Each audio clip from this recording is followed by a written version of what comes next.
સુરત ખાતે અવિરત વરસાદ બાદ રસ્તાઓ ઉપર ખાડાઓનું સામ્રાજ્ય જોવા મળ્યું છે।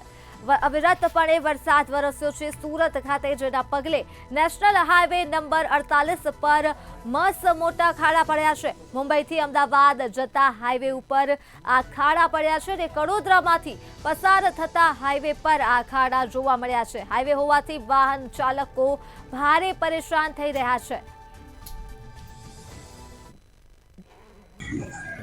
બે દિવસમાં પડેલા ધોધમાર વરસાદે તંત્રની પોલ ખોલી છે અને હજી ચોક્કસથી હાલ અત્યારે વાત કરીશું આપણે ખાડાના સામ્રાજ્યની, તો ખાડા હાલ અત્યારે ઠેર ઠેર પડી જવા પામ્યા છે।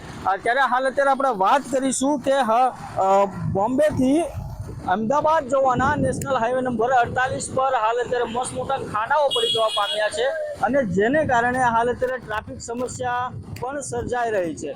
જો કે હાલ અત્યારે હાઈવે ઓથોરિટી દ્વારા ફક્ત ને ફક્ત જે કહેવાય મેકઅપ કરીને જતા રહેતા હોય તેવું હાલ અત્યારે અહીં દ્રશ્યોમાં દેખાઈ રહ્યું છે, કારણ કે જ્યારે ખાડા પડતા હોય છે ત્યારે તેની ઉપર ફક્ત ને ફક્ત માટી નાખી કે કપચી નાખીને જતા રહેતા હોય છે, પરંતુ આ જે સમસ્યા જે છે તે ત્યાં ને ત્યાં જોવા મળતી હોય છે અને હાલ અત્યારે વરસાદે જે છે તે વિરામ લીધો છે અને જોઈ શકાય છે કે ખાડા કેવા પ્રકારના હાલ અત્યારે પડી ગયા છે। લોકો હાલ અત્યારે ખાડામાંથી ચાલવા માટે મજબૂર બન્યા છે અને હાલ અત્યારે આ જે છે તે કડોદરા ગામ છે અને હાલ અહીંયાથી જે નેશનલ હાઈવે નંબર 48 જે પસાર થઈ રહ્યો છે ત્યાં મસ્ત મોટા ખાડાની સમસ્યા યથાવત દર વર્ષની જેમ આજે પણ હાલ અત્યારે જોવા મળે છે।